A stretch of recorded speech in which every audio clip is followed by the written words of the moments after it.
Hello student, welcome in solid state class. Today we will discuss types of unit self. Myself, Dr. Kalpana Khandelwal. There are three kinds of unit cells: primitive cells, body centered cubic cell, face centered cubic cell. Primitive cubic. When lattice points are at the corners only, see the diagram. Body centered cubic, when the lattice points also occurs at the center of the unit cell, it is known as body centered cubic cell. Diagram shows. Face centered cubic, when the cell has lattice points at the center of each face as well as at each corner. Students, we will discuss detail further. हम यहाँ पर diagram से देखें, body centred में क्या है, चारों corner के अलावा एक बीच में भी है, और फेस सेंटर्ड में फेस पे भी है. फेस का मतलब साइड्स जो होते हैं उन्हें हम फेस कहते हैं. नाउ ये दो में डिवाइडेड है, simple primitive unit cell. First, simple unit और प्रिमिटिव यूनिट सेल किसे कहते हैं? The simplest unit cell which has the lattice points at the corner is called a simple और primitive unit cell. It is noted by P. जैसे कि हमें दिख रहा है, इनकी इकाई कोशिका में घन के 8 कॉर्नर पर एक एक कण विद्यमान है. इस प्रकार एक इकाई कोशिका में 8 कण विद्यमान रहते हैं. अब देखो, यहाँ पे हम कैलकुलेट करेंगे कि कितने एटम है टोटल. 8 कण में हमारे पास यदि हम इसको पार्ट कितने देखें कि कितना कंट्रीब्यूशन है, तो हम देखेंगे केवल 1/8 पार्ट हमारा काम आता है. देखो, हम डायग्राम हम एक गोला देखते हैं. गोले का आधा पार्ट ये होता है. देखो, एक गोले को हमारा केवल इतना सा पोर्शन अंदर जा रहा है, तो 1/8 पोर्शन यहाँ पे हम डायग्राम देख सकते हैं. और इसकी सेकंड में शायद हमें और अच्छे से, हाँ, इस वाले में हमें पता चल रहा है.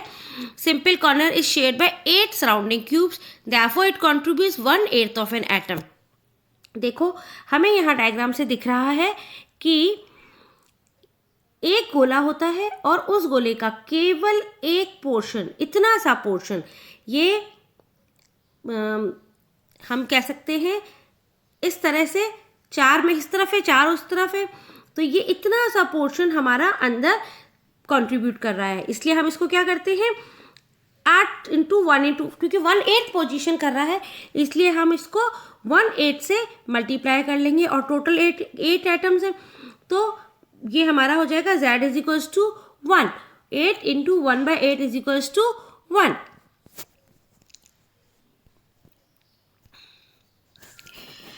अब नॉन प्रिमिटिव और मल्टीपल सेल यूनिट, ये when unit cell contains more than one lattice point, it is called non-primitive or multiple unit cell.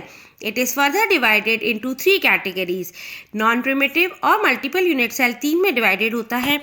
Body centered unit cell, अंतकाय केंद्रित एकक कोशिका, फलक केंद्रित एकक कोशिका, face centered unit cell, base centered unit cell, अंत केंद्रीय एकक कोशिका. ये 3 तरह के नॉन प्रिमिटिव और मल्टीपल यूनिट सेल होते हैं. अब इन्हें हम डिस्कस करेंगे. पहला, फेस सेंटर्ड यूनिट सेल, फलक केंद्रित घने संरचना. When a unit cell besides the point present at the corner of the unit cell, there is one point at the center of each face. It is called face centered arrangement or face centered unit cell. It is noted by F. Students, यहाँ हम देखते हैं face centered में face, ये एक हमारा face है. ये देखो, एक वॉल हमारी एक फेस हो गई. फिर ये हमारा इस तरह से हमारा क्यूबिक होता है. ये एक वॉल, एक फेस हो गया. ये देखो, एक दिख रहा है यहाँ पे, एक ये दिख रहा है, एक ये दिख रहा है, एक ये दिख रहा है. 4 फेस में हमारे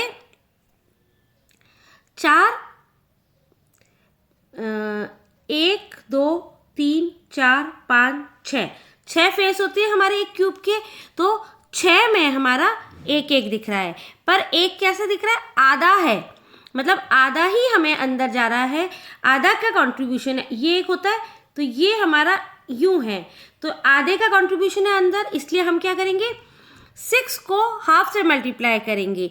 और 8 तो हम आपको ऑलरेडी डिस्कस कर चुके हैं, कॉर्नर्स वाले तो हम आपको पहले ही बता चुके हैं कि 1/8 पोजीशन होती है, तो 1/8 इंटू 8, और ये चूंकि हमारा आधा है अंदर, देखो ये क्या है, आधा एक अंदर कंट्रीब्यूशन हो रहा है, इसलिए हम इसको क्या करेंगे, 6 इंटू हाफ, 6 फेस हो गए हमारे। 6 फेस, मेरे ख्याल से आपको समझ आ गया होगा फेस क्या होता है।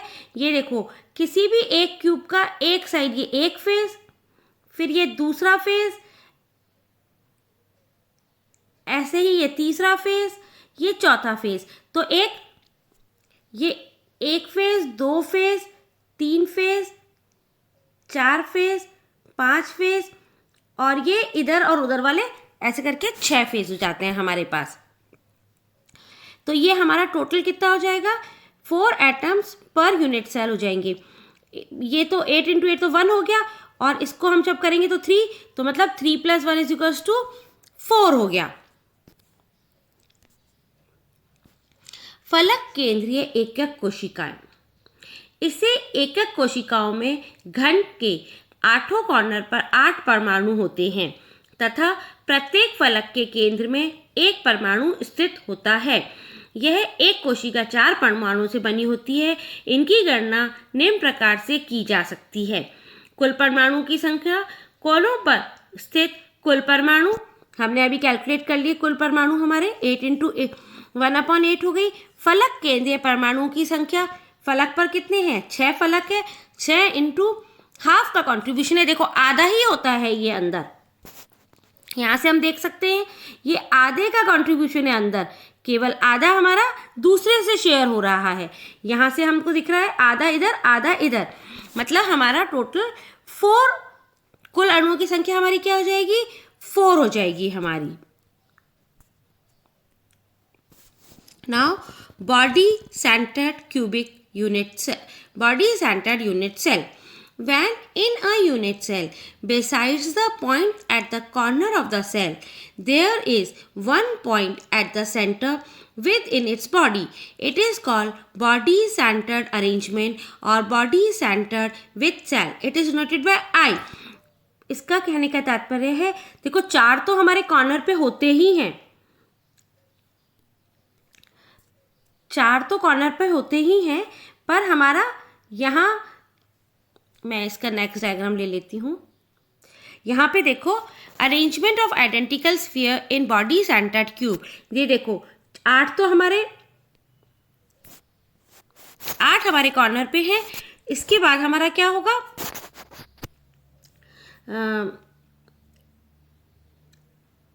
1 2 3 4 5 6 7 8, 8 जैसे कॉर्नर पे हैं, ऐसे कैसे कॉर्नर पे हैं, केवल इसमें क्या है, एक बीच में सेंटर में उपस्थित है, ये रहा, ये सेंटर पूरा है एक ही एटम, इसलिए हमारे क्या हो गया, 8 इंटू 1 इंटू 8 तो हो ही गया जैसे कॉर्नर में हमने किया था, और प्लस 1 यूनिट सेल, क्योंकि पूरा देखो ये डायग्राम में दिख रहा है हमें, पूरा बीच में एक है।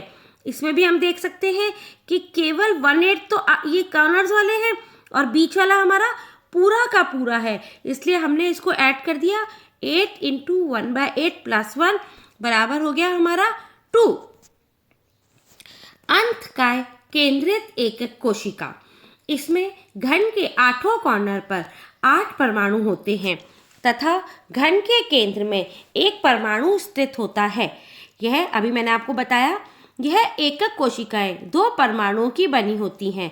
कुल परमाणुओं की संख्या, कोनों पर स्थित कुल परमाणु प्लस काय केंद्रित परमाणु, तो 8 इंटू 1/8 + 1, मतलब 1 + 1 = 2।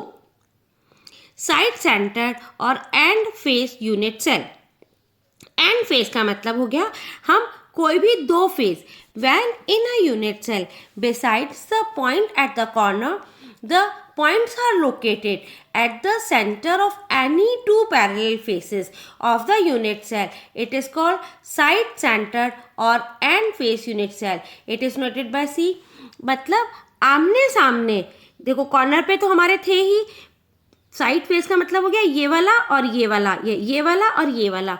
हम कोई से भी दो साइड फेसेस ले लें और एक जो कॉर्नर पे है उनको हम कैलकुलेट कर लेंगे तो हमारा हो जाएगा n face unit cell. Now number of atoms in unit cell. हमने पहले पढ़ा था एक घन इकाई जलक का जो कि कोनों पे था, एक सरल घन इकाई 8 कणों, ये हम यहाँ पे और पढ़ लेते हैं एक बार। It can be determined by simplest ratio n0/8 plus nf/2 ni/1। nc is number of atom at the corner of the cube 8, number of atom at the 6 faces of the cube 6, number of atoms inside the cube 1। हमने इस तरह से तीनों का लिख लिया। Simple cubic 8 corner पे थे, फेस पे नहीं था और इनसाइड भी नहीं था, तो हमारा total number of per unit cell हो गया 1। ऐसे वाले क्रिस्टल्स जो कि हम कह सकते हैं एक सरल घन क्रिस्टल की इकाई कोशिका में कुल एक ही कण विद्यमान है। इस प्रकार के क्रिस्टल संरचना अधिक सामान्य नहीं है, केवल एक धातु पोलोनियम में पाई जाती है। अब body centred cubic cell, body centred BCC हम इसे लिखते हैं। हमारा कॉर्नर पे 8 है, फेस पे 0 है और इनसाइड 1 है, तो हमारा total number of per unit cell कितना हो गया? 2 हो गया। ऐसे ही 2 हो गया। हम कह सकते हैं एक इकाई केंद्रीय इस इकाई जलक में माध्य में होता है, उसका कोई साझेदार नहीं होता, इसलिए एक वो पूर्ण इकाई हो जाता है। BCC अब है FCC, मतलब face centred cubic. Face centred में कॉर्नर में 8 है, फेस पे 6 है, 6 के हाफ हो गए, तो हमारी ऐसे करके हमारा total number of per unit cell कितने हो गए? 4 हो गए। इसके आधार पर हम किसी इकाई कोशिका के घनत्व भी ज्ञात कर सकते हैं। उसके लिए हमारा सूत्र होता है D = Z/m divided by n0 × a³। मतलब Z हमारा यहाँ पे एक इकाई कोशिका में कणों की संख्या होती है, m हमारा उस कण का द्रव्यमान होता है, n0 इज एवोगाड्रो संख्या, a इकाई कोशिका में किनारे की लंबाई होती है। इस तरह से हम किसी की डेंसिटी को भी ज्ञात कर सकते हैं।